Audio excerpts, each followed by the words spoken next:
correct. I hate you so much. Don't know if I pronounced that right. I'm gonna look it up.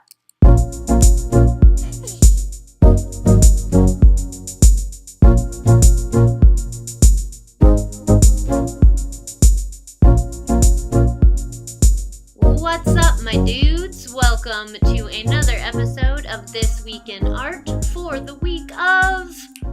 What's the date today?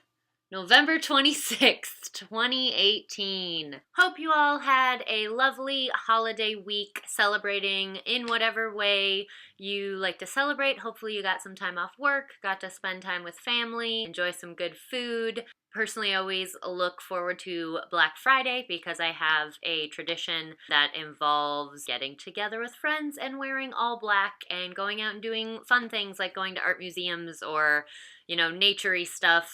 But yeah, hope you had a lovely time.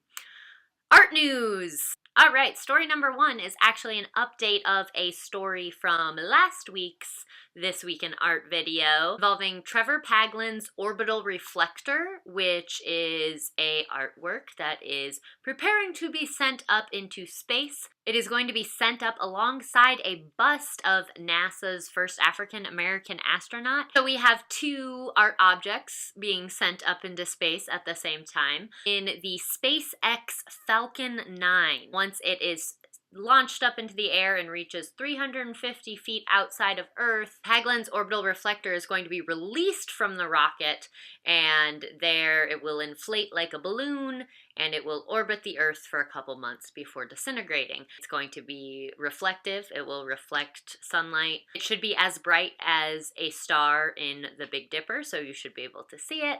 And it is meant to raise questions about what belongs in space, what we put in space, things like that. Launch was supposed to happen last Monday, and it did not because they needed to do further booster inspections or some astronaut science thing. But it is now set to launch this Wednesday, November 28th. Paglen was present for the launch that didn't happen, and when asked about it, his response was, "This is definitely par for the course in terms of doing things in space. We're trying to roll with the punches and accept those things you cannot control." Everything's all set for it to go up on Wednesday. There's also going to be an orbital reflector launch party at the Nevada Museum of Art on December 15th. If you're in Nevada, seems like it should be a pretty cool time. Trevor Paglen's going to speak. They're going to do a screening of the making of the orbital reflector. There's going to be live music. Sounds like a good time to me. Story number 2.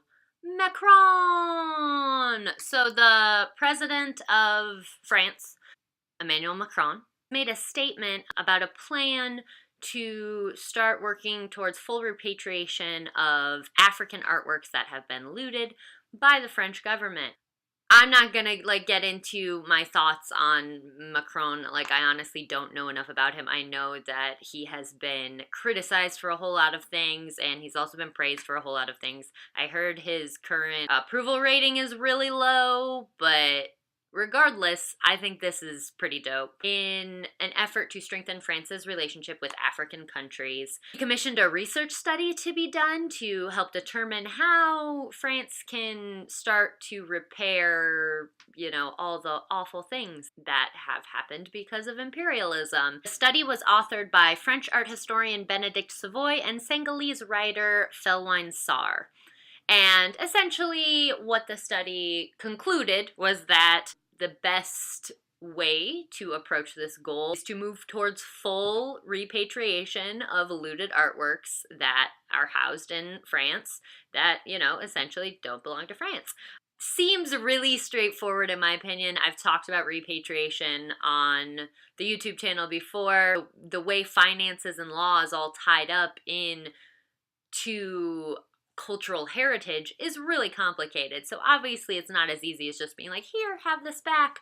But the idea that countries should be working towards full repatriation of works that they stole, I think is a good thing. The fact that this is a goal of Macron's, I think is really great. A lot of people that work in the art world in France are skeptical or not too happy about it because it's going to mean a lot of work, it's going to take a lot of time, it's going to be complicated, and France is going to lose a lot of objects if this becomes something that is put into action. Macron would still have to pass legislation to make this happen, which, as I said, he has a really low approval rating among parliament, so who knows if that's even possible. If he succeeds, France will become the first nation with a policy regarding full restitution. It's a sticky subject, but it's also really fascinating, especially if you're interested in art and law. I would love to hear everyone else's thoughts on repatriation, but overall, it seems like a really good step in the right direction. Story number 3, also kind of involving repatriation a little bit. The Monuments Men are making a comeback. And I'm not talking about the really disappointing film starring George Clooney. That movie, had so much potential. Star-studded cast, amazing story, and it just, wasn't good. It just wasn't good. But anyways, the Monuments Men. So, in case you don't know, the Monuments Men, also known as the MFAA, which stands for the Monuments, Fine Arts, and Archives, was a group of mostly men. That's where the men came from, but there were women involved. It was a group of historians, architects, museum curators, and professors that worked to locate, recover countless works that were stolen by the Nazis during World War II. Some of these works very, very high profile. Some of this was, Indiana Jones type shit. Just very fascinating in general, the story of the Monuments Men. As of September 1st, this program is making a comeback, only now it is the CPPU, or Cultural Property Protection Unit. The mission of the CPPU is to instill respect for cultural property in the forces and investigate, record, and report cultural property issues. The unit may also become available in case of natural disaster. As of right now, it's one guy. The head of the unit is Colonel Tim Purbrick, and he's recruiting. Their budget's pretty low, but he wants to get a crew of at least 15 people. Currently has recruited 2 archaeologists, one of them an underwater archaeologist, and an artist to his team. I don't really know how you'd go about applying to that. They're based out of the UK, but if that is something that interests you, you should definitely look into him and this project. I think it would be a really neat thing to be part of the Monuments Men reboot. And story number 4, Wes Anderson curates a quirky exhibition in Vienna. Vienna's Kunsthistorische, I can't speak German, but it means art history. Museum is kind of doing this long extended project where they invite artists to come in and they have basically full access to their collection and they get to curate an exhibition. This is the 3rd in the series. The first was curated by Ed Ruscha and the second by Edmund de Waal. And this exhibition, titled Spitzmaus, Mummy in a Coffin and Other Treasures, has been curated by hipster favorite Wes Anderson and his partner Juman Malouf.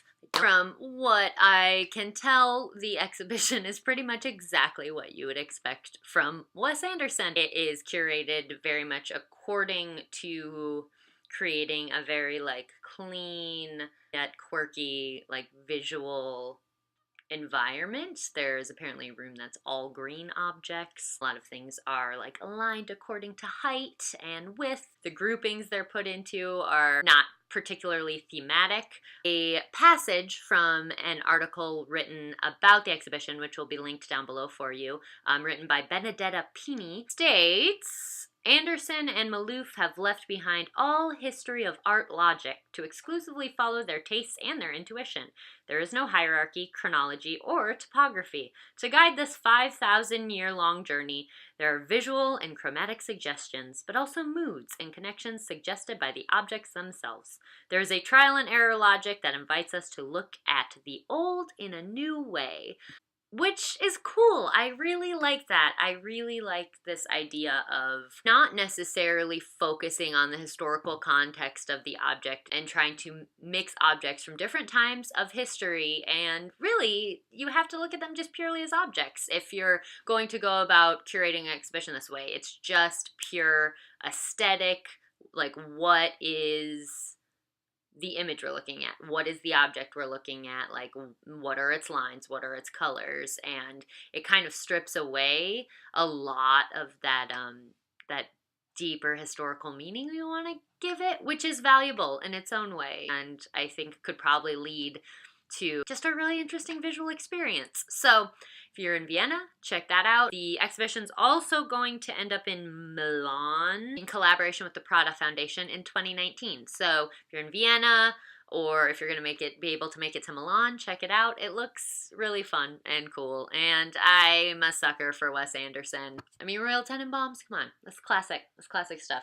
That is all I got for you today. If you haven't seen yet, we just released our Paleolithic podcast episode, so you can head over to your podcast feeds and listen to us talk about Paleolithic art. And then our Patreon extra is kind of a companion episode, and I really enjoyed this Patreon extra. We did a lot of just speculation on like big ideas involving Paleolithic art, from like carbon dating to how ridiculously Eurocentric all of art history is, to how psychedelics might have been involved in the creation of Paleolithic art. Just like, it was a really fun conversation, and I really enjoyed recording it, so hopefully you guys will enjoy listening to it. That's on our Patreon, patreon.com/arthistorybabes. All that stuff's linked down below for you, and I've said it about a billion times. Have a lovely week, and comment down below, like, subscribe, share with your friends, all the things, and I will see you guys next week.